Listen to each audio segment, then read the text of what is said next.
Hey, yo, what's up, what's up, what's up? In my last video, one of you guys asked me what my credentials are because it seems like I went to music school. And I'll answer this by saying that not only did I go to Berklee College of Music, but I dropped out after a single semester. And guess what? I'm still in debt. Negative sub. But I had the time of my life at Berklee. I got to play with these young virtuosos, and while they were learning social cues and navigating their daddy issues and trying to figure out if they were a man or a woman, Mr. Rick was macking bitches, dude. Listen. The three things I learned at Berklee are sight singing, secondary dominance, and line cliches. So if you're trying to put asses in the seats, and if you're trying to play music that's so beautiful that there won't be a dry seat in the house, I mean a dry eye in the house, slap that like button, leave a comment, and hit subscribe for more fly banjo content. Yeah!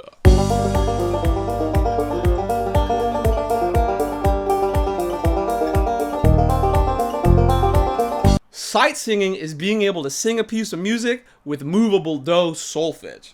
Secondary dominance is like a chain of 5 chords. For instance, 3, 6, 2, 5, 1.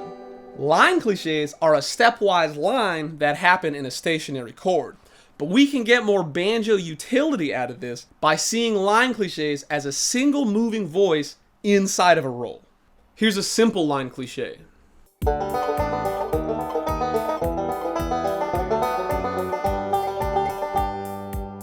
Here's a Latin line cliche.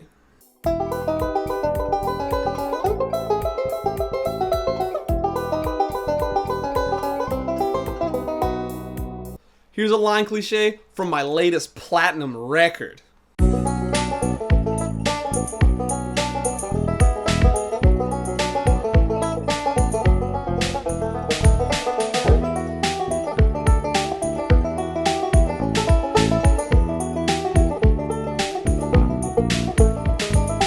Now you understand. Bear with me as we bear witness to how a single voice inside of the roll can change the entire harmonic landscape of a song.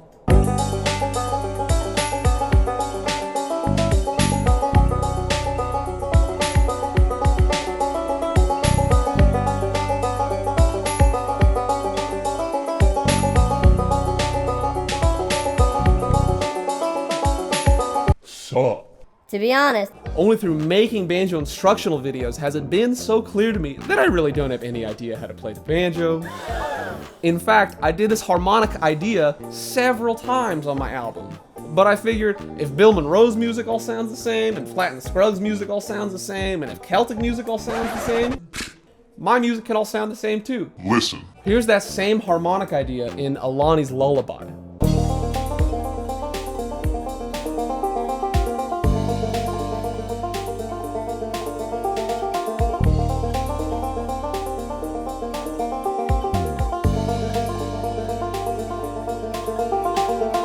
You see it? You hear that? Slap that like button. Those are examples of line cliches that unfold over a longer period of time. And melodies like this can be developed with what we call a reduction. A reduction is a continuation of the previous idea that happens in a shorter period of time, usually half. I did this same reduction in Platea as well.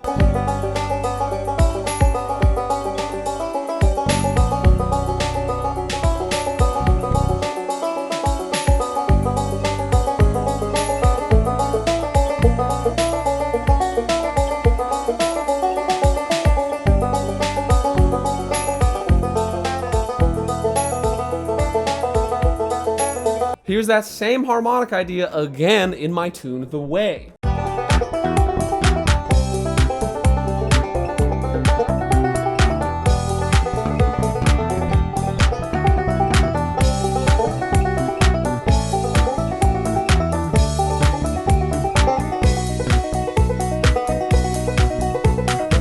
Hella useful compositional ass shit, baby. So you guys can have a takeaway from this video, let me teach you an easy tune of mine that uses line cliches.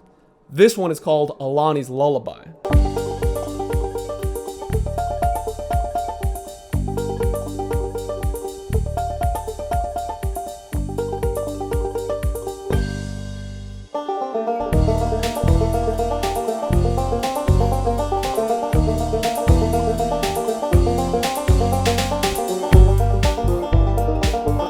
First thing about this tune, it's in G minor tuning. So tune your B to a B flat.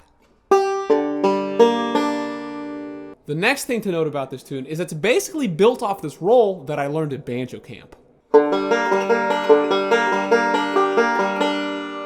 And that roll is basically 2 double forward rolls followed by a square roll. And we do that on the harmonics.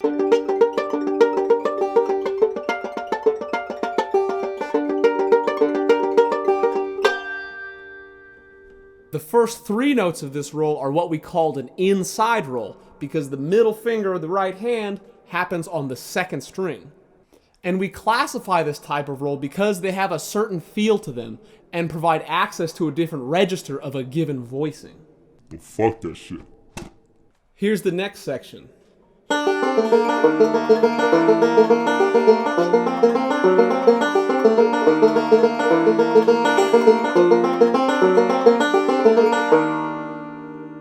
Now is where the line cliches start to kick in. First, we're going to do this little 6-note roll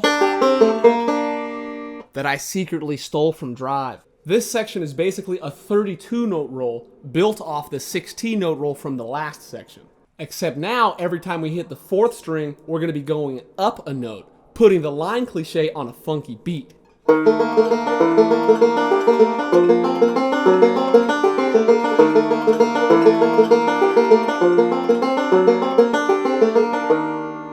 And then the second time through it, you stop sort of in the middle and play that 6-note phrase that leads into the beginning of the 16-note roll. It's basically a 2-thumb followed by a 1-thumb alt-1 roll. And then we go into the line cliche.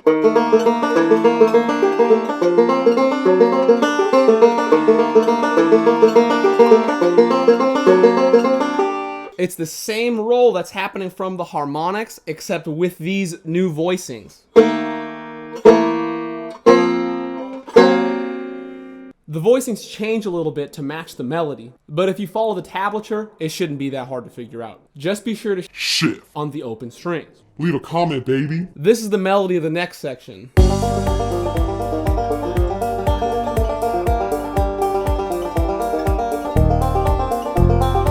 That's basically playing around with this line. And then I added this because it sang to me. Measure 15 goes like this. The first 2 beats are isorhythmated with guess what? That's right, baby. Thumb forward, middle reverse. But you already knew that because not only did you watch my last video, but you left a comment saying shit's hella easy. What?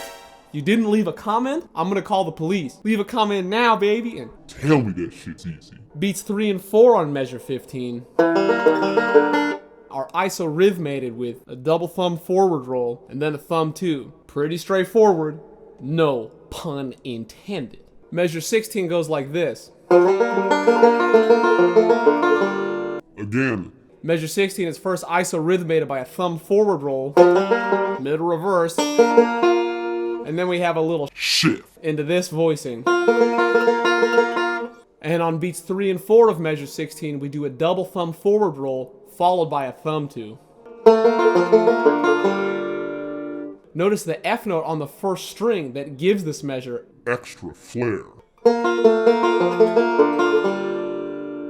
Measure 17 is the same as measure 15, bringing us to measure 18, which goes like this.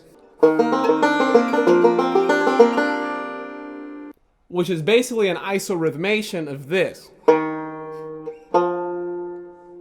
And guess how I isorhythmated that, mother? Thumb forward, middle reverse. Hella dope. Every time. Some of you asked me how I build my voicings, and I'm not an expert in harmony, but I built these voicings around first the E flat note and then the F note. First chord is kind of like an E flat 69 chord. What's important to note about these 2 8-note rolls in measure 18, both are thumb forward rolls, but the second thumb in the second roll happens in a different place, which allows you to approach the cusp of hipness. The first thumb forward is like this. The second thumb forward is like this. So it gives us this sound, which is very banjo-y. The roll is the same, it's just the thumb first hits this one, and then this one.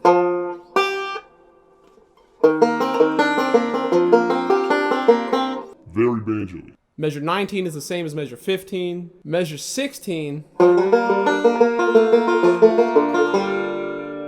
is just about the same as measure 20, except measure 20 has that ta-ta-dimi-ta-dimi, taka-ta-dimi-ta-dimi Scruggs style rhythm in it that we discussed in the isorhythmation video. Then measure 15 is repeated, measure 22 is repeated, and then boom, measure 23.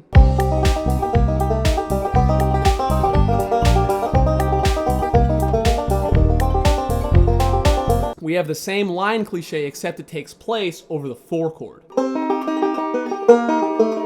And I isorhythmated that by going thumb forward, middle reverse. Hella Scruggs style. Notice the thumb on the 4th 16th note of this happens on the 2nd string.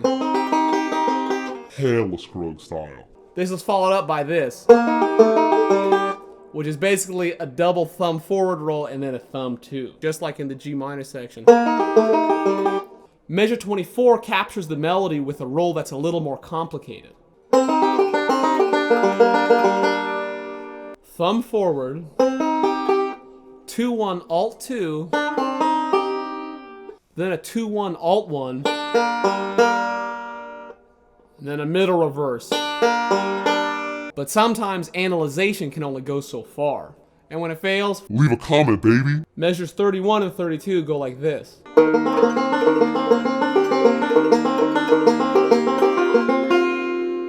Measure 31 has the same 16 note roll from the beginning, except with that E flat 69 chord. Measure 32 introduces a new sub-melody that happens within the roll with these new G and F notes. The roll on measure 32 goes thumb forward, middle forward, thumb forward, 2-1 alt 1. Measure 33 introduces a new voicing that's a little easier to play. But it's going to do that same 32 note roll again.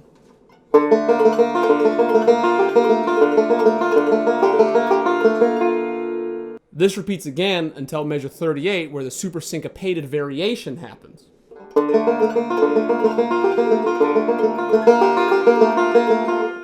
Keep in mind, measure 38 is a variation of measure 34. Here's measure 34. Here's measure 38.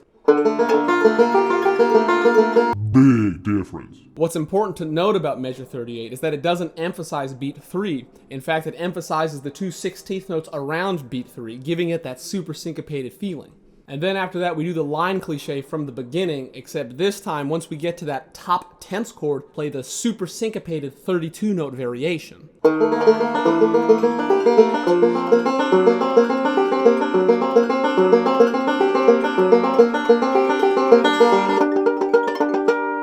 And then we go back into the harmonics from the beginning. And that's Alani's Lullaby.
Very banjo-y.